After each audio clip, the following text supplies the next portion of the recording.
जय हिंद दोस्तों, स्वागत है आपका हमारे YouTube चैनल CGPSC मितान में। आज हम इस वीडियो में लेकर के आए हैं छत्तीसगढ़ के कुछ बहुत ही महत्वपूर्ण रिपीटेड क्वेश्चनों के बारे में। ये सभी क्वेश्चन बार-बार एग्जाम में रिपीट होते रहते हैं, ठीक है? और इस क्वेश्चन के पूछे जाने की संभावना जो है लगभग हर एग्जाम में रहती है। तो वीडियो को लास्ट तक जरूर देखिएगा, आपको कुछ नया सीखने को जरूर मिलेगा। हम इस वीडियो में आंसर तो देखेंगे ही साथ उनका डिटेल एक्सप्लेनेशन भी देखेंगे, ठीक है? डिटेल में उसको एक्सप्लेन भी करेंगे ताकि क्या होगा, आप जानते हैं आजकल कूट वाले प्रश्न जो है बहुत ज़्यादा पूछे जा रहे हैं। तो जब कूट वाले प्रश्न पूछे जाते हैं ना, तो उस क्वेश्चन की पूरी बारीकी से अध्ययन करना ज़रूरी है, ताकि उसी के अंदर से जब कूट वाले प्रश्न बने तो आपको अच्छे से बन जाए, ठीक है? आपका कोई भी एग्जाम जो है उसमें कम नंबर ना आए। तो चलिए शुरू करते हैं। पहला सवाल क्या दिया हुआ है, निम्न में से क्या शिवनाथ नदी की सहायक नदी नहीं है? अब यहाँ पे नहीं है जो वर्ड दिया हुआ है ना, उसको स्पेशल ध्यान देना है, क्योंकि नहीं है करके जब पूछता है ना तो क्वेश्चन का आंसर बिल्कुल ही चेंज हो जाता है। तो नहीं वर्ड को बिल्कुल ध्यान देना है। अब यहाँ क्या पूछ रहा है, सहायक नदी। तो पहले हम समझ लेते हैं कि सहायक नदी होता क्या है, ठीक है? देख लीजिए, यहाँ पे शिवनाथ नदी के बारे में पूछ रहा है, तो मान लीजिए हम ये समझ लेते हैं कि ये जो नदी बह रही है ये क्या है, ये शिवनाथ नदी है, ठीक है? ये क्या है, जो नदी बह रही है शिवनाथ नदी है। अब इस शिवनाथ नदी में आकर के जो अन्य छोटी छोटी नदियां मिलती हैं, चाहे वो कहीं से भी आकर के मिले, ठीक है, छोटी छोटी नदियां आकर के मिलती हैं, उनको क्या बोलते हैं, उनको बोलते हैं सहायक नदी, ठीक है? मुख्य नदी में जो आकर के मिलती है उनको बोलते हैं सहायक नदी, ठीक है? तो आपको समझ में आ गया कि सहायक नदी क्या होता है। तो यहाँ पे पूछ रहा है शिवनाथ नदी की सहायक नदी क्या नहीं है, ठीक है? तो चलिए शुरू करते हैं। पहला ऑप्शन क्या दिया, तांदुला नदी, तो ये शिवनाथ नदी की सहायक नदी है, ठीक है? ऑप्शन बी दिया है खारून नदी, तो ये भी शिवनाथ नदी की सहायक नदी है। ऑप्शन सी है जमुनिया नदी, तो ये भी दोस्तों क्या है, शिवनाथ नदी की सहायक नदी है। लेकिन ऑप्शन डी है पैरी नदी, तो ये शिवनाथ नदी की सहायक नदी नहीं है, ठीक है? ये क्या है, शिवनाथ नदी की सहायक नदी नहीं है। ये किसकी सहायक नदी है, ये महानदी की सहायक नदी है, ठीक है? तो यहाँ पे जो नहीं है उसको बताना है। तो हमारा आंसर क्या हो जाएगा दोस्तों, हमारा आंसर हो जाएगा ऑप्शन नंबर डी, ठीक है? आंसर क्या हो जाएगा, ऑप्शन नंबर डी जो है हमारा बिल्कुल राइट आंसर हो जाएगा, ठीक है? अब इसके बारे में एक्स्ट्रा पॉइंट देखते हैं, ठीक है? एक्स्ट्रा पॉइंट क्या देखते हैं, जैसे यहाँ पे क्या दिया है, तांदुला नदी दिया है, ठीक है? तो तांदुला नदी कहाँ से निकलता है करके ये पूछा जा सकता है। तो ये निकलता है दोस्तों भानु प्रतापपुर की पहाड़ी से। कहाँ से निकलता है, भानु प्रतापपुर, भानु प्रतापपुर की पहाड़ी से निकलता है, ठीक है? जिसकी लंबाई कितनी है, पहले जान लीजिए भानु प्रतापपुर की पहाड़ी कहाँ है। ये स्थित है दोस्तों कांकेर में, ठीक है? कांकेर में स्थित है। और इसकी लंबाई की अगर हम बात करें तो इसकी लंबाई है 64 किलोमीटर, ठीक है? इसकी लंबाई कितनी है, 64 किलोमीटर। अब देखिए दूसरा दिया था खारू नदी, तो खारू नदी कहाँ से निकलता है दोस्तों, ये निकलता है पेटे चुआ की पहाड़ी से, ठीक है? पेटे चुआ की पहाड़ी से निकलता है, क्या निकलता है, खारून नदी, ठीक है? पेटीचुआ पहाड़ी।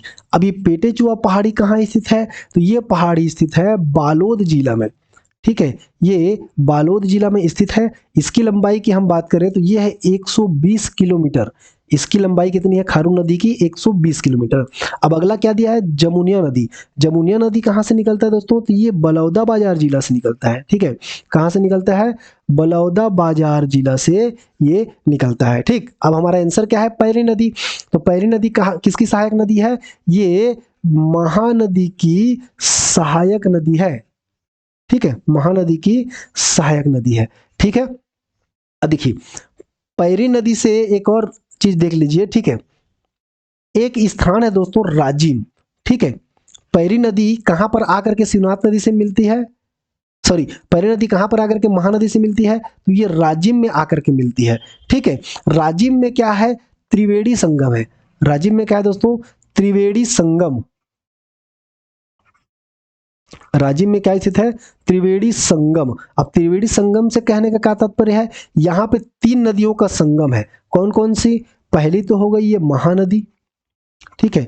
इसी में राजिम में आकर के मिलती है पैरी नदी, ठीक है? और कौन सी नदी मिलती है यहाँ पर, सोंढूर नदी, ठीक है? तो यहां से प्रश्न पूछा जाता है कि राजिम में त्रिवेणी संगम किन किन नदियों का है, तो यहाँ पे महानदी पैरी और सोंढूर नदी का क्या है, संगम है, ठीक है, तो इसका राइट जवाब क्या, राइट आंसर क्या हो जाएगा, option number D.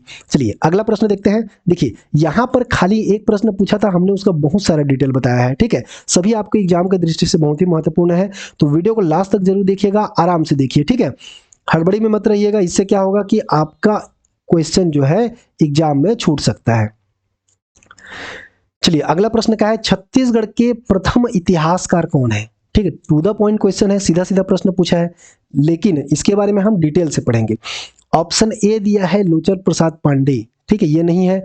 Option B दिया है बाबू रेवाराम। ठीक है, तो छत्तीसगढ़ के प्रथम इतिहासकार कौन है दोस्तों, बाबू रेवाराम जी जो है वो छत्तीसगढ़ के प्रथम इतिहासकार हैं। ठीक है, तो ऑप्शन नंबर बी इसका बिल्कुल सही जवाब हो जाएगा।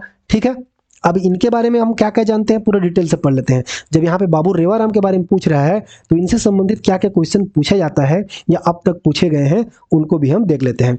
जैसे कि बाबू रेवाराम किस वंश से संबंधित थे, ये पूछा जाता है। तो ये थे दोस्तों, ये कलचुरी वंश से संबंधित है। ठीक है, कौन से वंश से संबंधित है, ये कलचुरी वंश से संबंधित है। निवासी करके पूछता है, ये कहाँ के निवासी थे, सीधा सीधा एग्जाम पीएससी में पूछा गया था। ठीक है, क्या पूछा गया था कि बाबू रेवाराम, ठीक है, बाबू रेवाराम जो है वो कहाँ के निवासी थे। तो बाबू रेवाराम जो है दोस्तों वो रतनपुर के निवासी थे। ठीक है, रतनपुर निवासी थे। ठीक है, अब इनकी रचना के बारे में पूछता है कि इनकी रचनाएं कौन कौन सी हैं। तो देखिए इनकी तो बहुत सारी रचनाएं हैं, जो प्रमुख रचनाएं हैं उनको हम बताते हैं। ठीक है, जो कि एग्जाम में पूछा जाता है। जैसे कि एक हो गया विक्रम विलास। ठीक है, क्या हो गया दोस्तों, विक्रम विलास। सीधा सीधा प्रश्न पूछता है कि विक्रम विलास किसकी रचना है, तो किसकी रचना है, विक्रम विलास है बाबू रेवाराम की रचना। ठीक है, उसके साथ ही क्या है, तारीखे है वंशी। तारीख क्या है दोस्तों, तारीख ए है वंशी। ठीक है, अब आप बोलेंगे कि है वंशी क्यों, वो तो कलचुरी वंश से संबंधित है, तो है वंश के बारे में क्यों लिखे हैं, क्योंकि देखिए कलचुरी वंश या है वंश दोनों समान है। ठीक है, तो आपको यहाँ पे कंफ्यूज नहीं होना है वंश और कलचुरी वंश दोनों एक ही है। तो तारीखे है वंशी इनकी प्रमुख कृति है। और कौन सा है, गीत माधव। ठीक है, कौन सा है, गीत माधव। ठीक है, अगला कौन सा, देखिए दोस्तों अगर आप इसका नोट्स नहीं बनाना चाहते हैं, इसका पीडीएफ प्राप्त करना चाहते हैं, तो बिल्कुल फ्री में इसका पीडीएफ मिलेगा आपको हमारे टेलीग्राम चैनल पर। ठीक है, टेलीग्राम चैनल का नाम है सीजीपीएससी मितान 1, जिसका लिंक जो है डिस्क्रिप्शन बॉक्स में दे दिया है, वहां से जाकर के आप ज्वाइन कर सकते हैं। ठीक है, तारीखें है वंशी, गीत माधव। ठीक है, उसके बाद क्या है, रत्न परीक्षा। रत्न परीक्षा, ठीक है दोस्तों, रत्न परीक्षा भी इनकी कृति है। ये सभी जो है एग्जाम में पूछे जा चुके हैं, अलग अलग एग्जाम में एक एक करके पूछे जा चुके हैं, तो सबको याद रखना बिल्कुल जरूरत है। ठीक है, अब उसके बाद क्या है, दोहावली। ठीक है, दोहावली। और देख लीजिए दोहावली के साथ क्या है, नर्मदा अष्टक। ठीक है, नर्मदा अष्टक, इसी को कहीं कहीं पर क्या बोलते हैं, नर्मदा कंटक। क्या बोल देता है, नर्मदा कंटक, कहीं कहीं पर आपको ये देखने को मिलेगा। ठीक है, और कौन सा, एक रतनपुर का इतिहास, सबसे इंपॉर्टेंट क्या है, रतनपुर का इतिहास नामक ग्रंथ किसने लिखा था। तो ये प्रश्न सीधा सीधा पूछा जाता है, किसने लिखा था, बाबू रेवाराम ने लिखा था। ठीक है, तो छत्तीसगढ़ के प्रथम इतिहासकार कौन हो गए, बाबू रेवाराम, और इससे संबंधित विभिन्न जानकारियां। ठीक है, अगला सवाल देखिए, चितवा डोंगरी की गुफा किस जिले में स्थित है। अब यहाँ पे जिला के बारे में पूछ रहा है, तो यहाँ पे देखिए पीएससी में जब पहले प्रश्न पूछा गया था तो उसका आंसर क्या लिया गया था, राजनांदगांव को लिया गया था। ठीक है, पूर्व में क्या लिया गया था, राजनांदगांव को आंसर लिया गया था। ठीक है, लेकिन वर्तमान में इसका आंसर क्या है, वर्तमान में अगर आपसे पूछे तो हो जाएगा बालोद। चितवा डोंगरी की गुफा कहाँ स्थित है, ये बालोद जिले में बिल्कुल स्थित है। ठीक है, बालोद जिले के कहां पर स्थित है, तो ये डोंडी लोहारा विकास खंड में। ठीक है, बालोद जिले के डोंडी लोहारा विकास खंड में स्थित है। क्या स्थित है, चितवा डोंगरी की गुफा। अब देखिए चितवा डोंगरी गुफा से संबंधित और क्या क्या प्रश्न पूछे जाते हैं। जैसे कि पहला प्रश्न, चितवा डोंगरी की गुफा क्यों प्रसिद्ध है। ठीक है, चितवा डोंगरी गुफा क्यों प्रसिद्ध है, इसके लिए पूछा जाता है। तो देखिए ये प्रसिद्ध है प्राग ऐतिहासिक कालीन शैल चित्रों के लिए। ठीक है, चितवा डोंगरी की गुफा क्यों प्रसिद्ध है, प्राग ऐतिहासिक कालीन शैल चित्रों के लिए प्रसिद्ध है। ठीक है, अब देखिए प्राग ऐतिहासिक काल से क्या मतलब हुआ। यहां से तो प्रश्न सीधा सीधा पूछता है कि चितवा डोंगरी गुफा क्यों प्रसिद्ध है, तो ये प्राग ऐतिहासिक कालीन शैल चित्रों के लिए प्रसिद्ध है। अब इनके अंदर से भी प्रश्न पूछता है, जैसे कि अंदर से कहने का मतलब क्या हुआ, प्राग ऐतिहासिक काल को 4 भागों में बांटा गया है। कौन कौन सा, पहला देख लीजिए, पहला क्या है, पूर्व पाषाण काल। ठीक है, पहला क्या हो गया, पूर्व पाषाण काल। उसके बाद दूसरा क्या हो गया, मध्य पाषाण काल। उसके बाद में आता है मध्य पाषाण काल। ठीक है दोस्तों, उसके बाद क्या आता है, उत्तर पाषाण काल। ठीक है, उत्तर पाषाण काल आता है। ये सभी किसके भाग हैं, ये है प्राग ऐतिहासिक काल के भाग। ठीक है, उसके बाद क्या आता है, नव पाषाण काल। ठीक है, लेकिन अगर आपको यहाँ पे प्रश्न पूछे कि चितवा डोंगरी क्यों प्रसिद्ध है, यहाँ पे प्राग ऐतिहासिक काल दिया हो तो इसको आपको टिक करना है। लेकिन अगर इसके अंदर का ऑप्शन में दिया हो तो अब आपको क्या टिक करना है, तब आपको टिक करना है नवपाषाण काल। ठीक है, क्या है, चितवा डोंगरी गुफा नवपाषाण कालीन साक्ष्य के लिए प्रसिद्ध है। ठीक है, किस लिए प्रसिद्ध है, नवपाषाण कालीन साक्ष्य के लिए प्रसिद्ध है। ठीक है दोस्तों, अब देखिए यहां से एक प्रश्न और क्या पूछा जाता है कि चितवा डोंगरी गुफा की खोज किसने किया था, यह बहुत ही महत्वपूर्ण है। तो चितवा डोंगरी गुफा की खोज किया था डॉक्टर रमेंद्र नाथ मिश्र। ठीक है, डॉक्टर रमेंद्र नाथ मिश्र ने इसका खोज किया था। ठीक है, एक और नाम कौन सा आता है, ठीक है, एक और नाम आता है दोस्तों, कौन सा, भगवान सिंह बघेल। क्या नाम आता है, भगवान सिंह बघेल। तो ये दोनों ने मिलकर के क्या किया था, चितवा डोंगरी गुफा की खोज किया था। ठीक है, तो यहां से भी कई सारे प्रश्न बनते हैं, जैसे कि चितवा डोंगरी गुफा किस जिले में स्थित है, तो ये बालोद जिला में, पूर्व में राजनांदगांव लेता था, वर्तमान में ये बालोद जिला में स्थित है। ठीक है, अब जब प्रश्न पूछेगा तो बालोद जिला लेना है। ठीक है, चितवा डोंगरी गुफा क्यों प्रसिद्ध है, तो प्रागैतिहासिक कालीन शैल चित्रों के लिए। ठीक है, या तो फिर नवपाषाण कालीन साक्ष्य के लिए प्रसिद्ध है। इसकी खोज किसने किया था, तो रविंद्रनाथ मिश्र और भगवान सिंह बघेल ने इसका खोज किया था। देखिए अगर हम चाहते तो दूसरी की तरह क्या करते, खाली ऑप्शन पढ़ते, मतलब क्वेश्चन पढ़ते और ऑप्शन ये है करके बता देते और आगे बढ़ जाते। लेकिन इससे आपका सिलेक्शन नहीं होगा। सिलेक्शन कब होगा, जब आप क्वेश्चन को पूरा डिटेल से उसकी बारीकियों को ध्यान देंगे और पढ़ेंगे। ठीक है, चलिए अगला क्या दिया है, अगला क्वेश्चन है टाइगर पॉइंट जलप्रपात। ठीक है, ये कहां पर स्थित है करके पूछ रहा है। चलिए देखते हैं टाइगर पॉइंट जलप्रपात कहां पर स्थित है। तो देखिए ये टाइगर पॉइंट जलप्रपात जो है ना दोस्तों, वो स्थित है मैनपाट में। ठीक है, टाइगर पॉइंट जलप्रपात स्थित है मैनपाट में। मैनपाट कौन से जिले में पड़ता है, तो ये सरगुजा जिले में स्थित है। ठीक है, मैनपाट सरगुजा जिले में स्थित है। ठीक है, अब मैनपाट का जो पूर्वी भाग है, ठीक है, ये टाइगर पॉइंट जलप्रपात कहां पर स्थित है, तो मैनपाट के पूर्वी भाग में। ठीक है, मैनपाट के पूर्वी भाग में स्थित है। ठीक है, किस नदी पर बना हुआ है करके पूछेगा। ठीक है, नदी कि टाइगर पॉइंट जलप्रपात किस नदी पर बना हुआ है, तो ये महादेव मुड़ा नदी, छोटी सी नदी है। कौन सी नदी, महादेव मुड़ा नदी पर ये निर्मित है या स्थित है। ठीक है, अब देखिए मैनपाट के बारे में और हम क्या तथ्य जानते हैं, जैसे मैनपाट को क्या कहा जाता है, इसको छत्तीसगढ़ का शिमला कहा जाता है।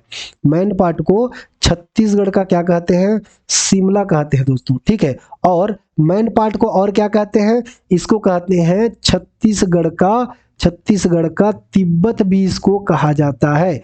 यहां पर क्या किया गया है, तिब्बती शरणार्थियों को बसाया गया है। छत्तीसगढ़ का तिब्बत या फिर छोटा तिब्बत भी इसको कहा जाता है। ठीक है, तो ये सारी बातें आप ध्यान दीजिएगा। इसका सही जवाब क्या हो जाएगा, इसका राइट आंसर हो जाएगा ऑप्शन नंबर ए, मैनपाट। चलिए अगला क्वेश्चन देखते हैं।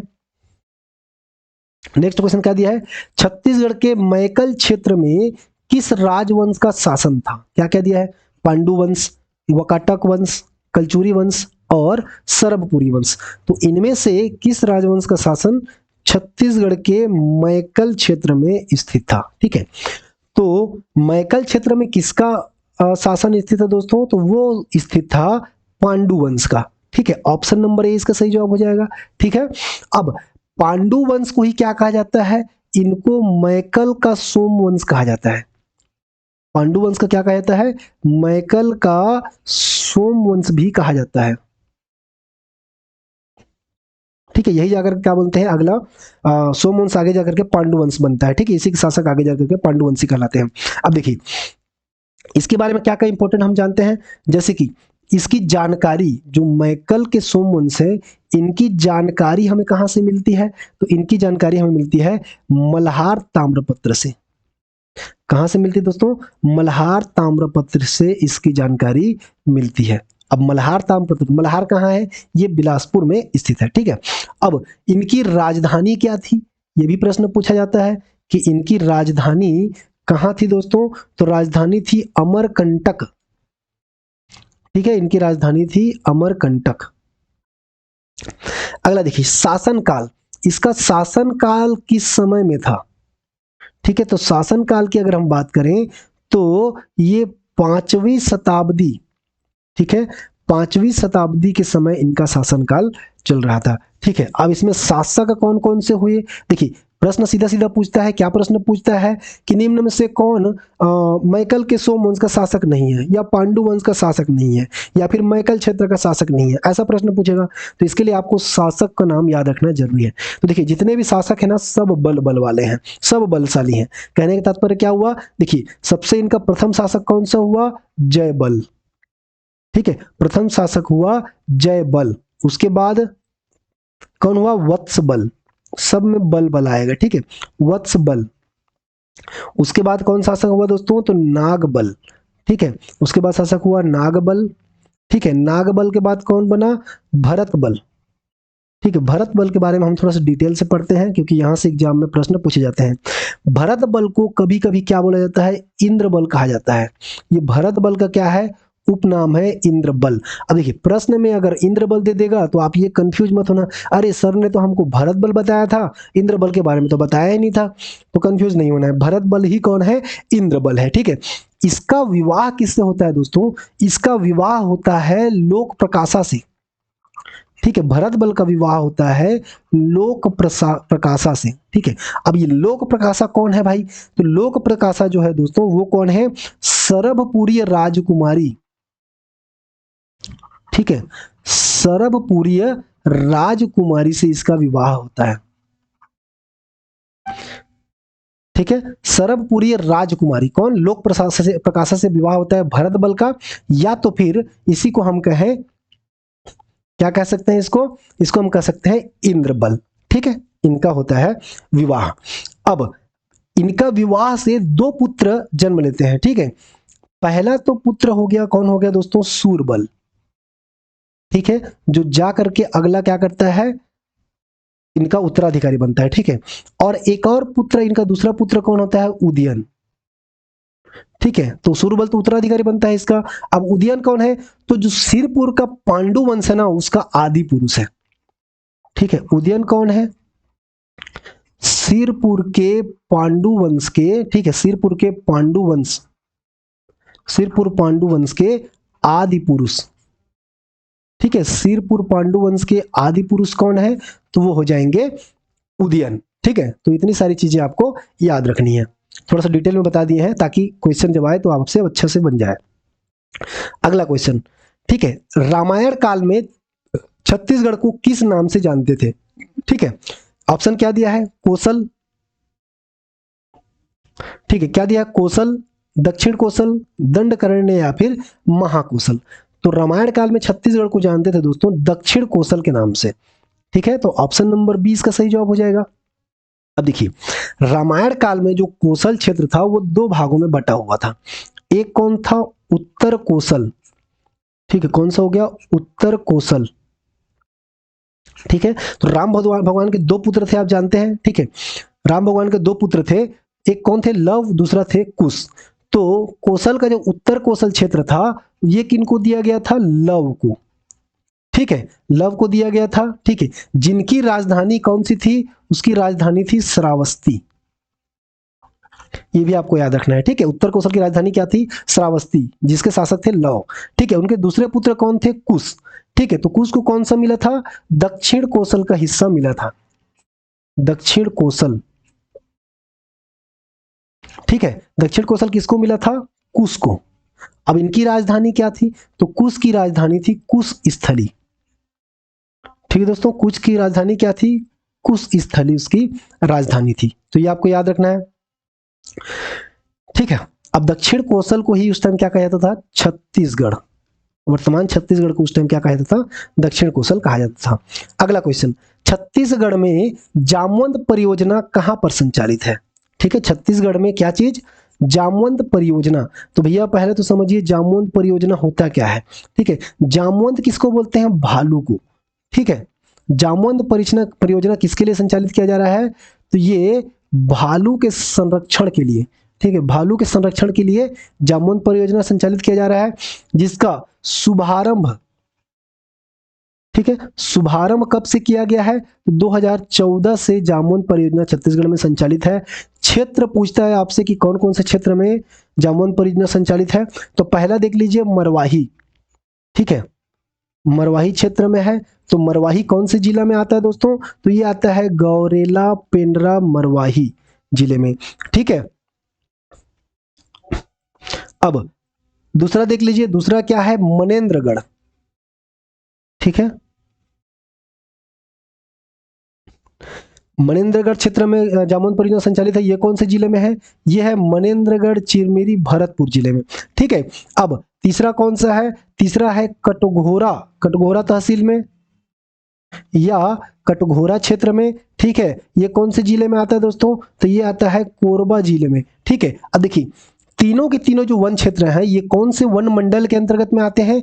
तो ये आते हैं बिलासपुर वन मंडल के अंतर्गत। ठीक है, ये आते हैं बिलासपुर वन मंडल के अंतर्गत में आते हैं। ठीक है, तो ऑप्शन क्या हो जाएगा? Option number B. ठीक है, बिलासपुर वन मंडल इसका सही जवाब हो जाएगा। अगला क्वेश्चन, अगला क्वेश्चन क्या दिया है? किस सोमवंशी शासक ने क्या किया था? किस सोमवंशी शासक ने त्रिकलिंगाधिपति की उपाधि धारण की थी? ठीक है, तो चलिए देखते हैं। पहला दिया है महाशिव तिवरदेव। तो इसने त्रिकलिंगाधिपति की उपाधि धारण नहीं किया था। इसने कौन सा उपाधि धारण किया था दोस्तों? तो इसने कोसलाधिपति की उपाधि धारण किया था। किसका उपाधि धारण किया था? कोसलाधिपति। ठीक है, या एक और उपाधि कौन सा धारण किया था? सकल कोसलाधिपति। सकल कोसलाधिपति की उपाधि किसने धारण किया था दोस्तों? महाशिव तिवरदेव ने धारण किया था। ठीक है, अब देखिए दूसरा क्या दिया? नन्नराज द्वितीय। तो इसने भी धारण नहीं किया था त्रिकलिंगाधिपति की उपाधि। ठीक है, इसने कौन सी उपाधि धारण किया था? कोसल मंडलाधिपति। कोसल मंडलाधिपति। देखिए प्रश्न से ही समझ जाइए, यहां पे त्रिकलिंगाधिपति बोल रहे हैं ना, तो कलिंग का मतलब क्या हुआ? कलिंग का मतलब हुआ उड़ीसा। ठीक है, तो ये उड़ीसा के शासक होंगे। लेकिन यहाँ पर जो महाशिव तिवरदेव है या फिर नन्नराज द्वितीय है या फिर हर्षगुप्त है, ठीक है, तो ये तीनों कौन से हैं? ये कोसल के क्या है? शासक है। तो ये तो कलिंगाधिपति की उपाधि धारण क्यों करेंगे, है ना? तो इन्होंने कोसल से संबंधित उपाधि धारण किया था। जैसे इन्होंने हर्षगुप्त ने भी त्रिकलिंगाधिपति की उपाधि धारण नहीं किया था। इसने कौन सा उपाधि धारण किया था? प्राक महेश्वर। ठीक है, ये प्राक महेश्वर की उपाधि इन्होंने धारण किया था। ठीक है, तो हमारा आंसर क्या हो जाएगा? ऑप्शन नंबर डी, महाशिव महाभवगुप्त। ठीक है, इन्होंने क्या किया था? त्रिकलिंगाधिपति की उपाधि धारण किया था। त्रिकलिंगाधिपति की उपाधि धारण किसने किया था? महाभवगुप्त ने धारण किया था। अब ये कौन था दोस्तों? ये था कलिंग के सोमवंशीय शासक। ठीक है, कलिंग के सोमवंशीय शासक। ठीक है, कलिंग के सोमवंशी शासक थे तभी ना त्रिकलिंगाधिपति को उपाधि धारण करेगा। ठीक है, छत्तीसगढ़ के रहेगा तो कौशल वाला उपाधि धारण करेगा। ठीक है, कलिंग के सोमवंशी शासक थे कौन? महाभवगुप्त। ठीक है, अब इनके बारे में एक चीज जान लीजिए। ठीक है, इसके संस्थापक कौन थे? ठीक है, कलिंग के सोमवंशी शासकों का संस्थापक, इनका संस्थापक कौन था? शिवगुप्त। इनका संस्थापक था शिवगुप्त। अब इसको छोड़ करके, ठीक है, शिवगुप्त छोड़ करके अन्य सभी शासकों ने त्रिकलिंगाधिपति की उपाधि धारण किया था। ठीक है, महागुप्त, भवगुप्त, प्रथम द्वितीय तृतीय जो भी पूछे, सबने क्या किया था, त्रिकलिंगाधिपति की उपाधि धारण किया था। सिर्फ किसने धारण नहीं किया था, तो शिवगुप्त ने धारण नहीं किया था। इसको आपको याद रखना है, ठीक है। तो इसका आंसर क्या हो जाएगा दोस्तों, option number D. Option number D इसका बिल्कुल सही जवाब हो जाएगा। नेक्स्ट क्वेश्चन,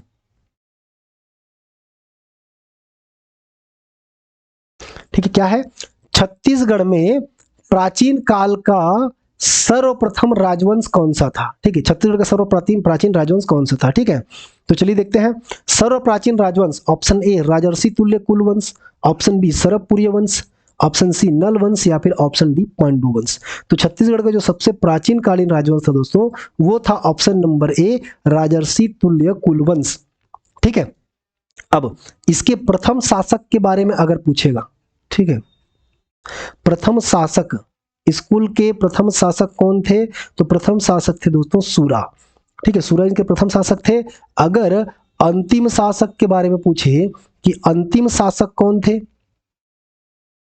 ठीक है दोस्तों, तो अंतिम शासक थे भीमसेन द्वितीय।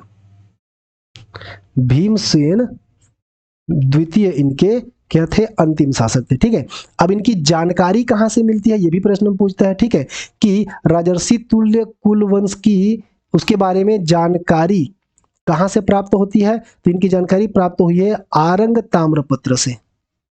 ठीक है, आरंग ताम्रपत्र से इनकी जानकारी प्राप्त हुई है। अगला क्वेश्चन देख लीजिए। अगला क्वेश्चन क्या कहता है, छत्तीसगढ़ में सबसे लंबी पाषाणकालीन गुफा स्थित है। प्रश्न को ध्यान से देखिए, क्या पूछ रहा है, सबसे लंबी पाषाणकालीन गुफा। ठीक है, ऐसे गुफा का नाम बताना है जो सबसे लंबी हो और पाषाण काल से संबंधित हो। तो पहला क्या दिया है, सिंघनपुर की गुफा। तो सिंघनपुर की गुफा क्या है दोस्तों, यह है छत्तीसगढ़ की सबसे लंबी, ठीक है, सॉरी, छत्तीसगढ़ की सबसे प्राचीन, क्या हो जाएगा ये, छत्तीसगढ़ की सबसे प्राचीन, छत्तीसगढ़ की सबसे प्राचीन गुफा है ये। ठीक है, छत्तीसगढ़ की सबसे प्राचीन प्रागैतिहासिक कालीन गुफा। ठीक है, अब आता है कबरा पहाड़। ठीक है, तो कबरा पहाड़ क्या है, ये छत्तीसगढ़ की दूसरी प्राचीनतम गुफा है। प्रथम कौन सा है, सिंघनपुर की गुफा, और दूसरा क्या है, छत्तीसगढ़ की द्वितीय या दूसरी प्राचीनतम गुफा क्या है, वो है कबरा पहाड़। अमर गुफा, अमर गुफा को ही सोनबरसा गुफा कहा जाता है, ये भी एग्जाम में पूछा गया था। ठीक है, अमर गुफा को ही सोनबरसा गुफा कहा जाता है। अब ये बोतलदा जो है दोस्तों, ठीक है, बोतलदा, तो बोतलदा गुफा क्या है, यह प्रागैतिहासिक कालीन सबसे लंबी गुफा। ठीक है, प्रागैतिहासिक कालीन सबसे लंबी गुफा। ठीक है दोस्तों, प्रागैतिहासिक कालीन सबसे लंबी गुफा कौन सी हो गई, ये हो गई बोतलदा। ऑप्शन नंबर क्या हो जाएगा, सॉरी, इसका ऑप्शन नंबर हो जाएगा, ऑप्शन नंबर डी इसका सही जवाब हो जाएगा। ठीक है, अब देखिए तीनों चीजें जो है, चारों की चारों चीजें, ठीक है, तीन नहीं चारों, ये सिंघनपुर की गुफा हो, ठीक है, या तो फिर कबरा पहाड़ हो, या तो फिर क्या हो, अमर गुफा या बोतलदा हो, ये सभी कहाँ स्थित है दोस्तों, तो ये रायगढ़ जिले में स्थित है। इसको आपको याद रखना है, बहुत इंपॉर्टेंट है। ठीक है, तो दोस्तों ये थे आज के हमारे लास्ट सवाल। उम्मीद है आपको वीडियो अच्छा लगा होगा। वीडियो अच्छा लगा होगा तो वीडियो को लाइक कर दीजिएगा। ठीक है, वीडियो को बिल्कुल लाइक कर दीजिएगा और अपने दोस्तों में भी इसे शेयर करिएगा ताकि उनका भी भला हो सके। ठीक, और अगर चैनल पर नए हैं तो चैनल को सब्सक्राइब जरूर कर दीजिएगा। चैनल को सब्सक्राइब करने के बाद बगल में जो बेल आइकन आता है उसको भी दबा दीजिएगा। उससे क्या होगा, उससे हमारे आने वाले वीडियो आपको जल्दी जल्दी प्राप्त हो जाएंगे। ठीक है, तो वीडियो को लास्ट तक देखने के लिए आपका धन्यवाद। आपका दिन शुभ हो। मिलते हैं अगले वीडियो में, तब तक के लिए जय हिंद।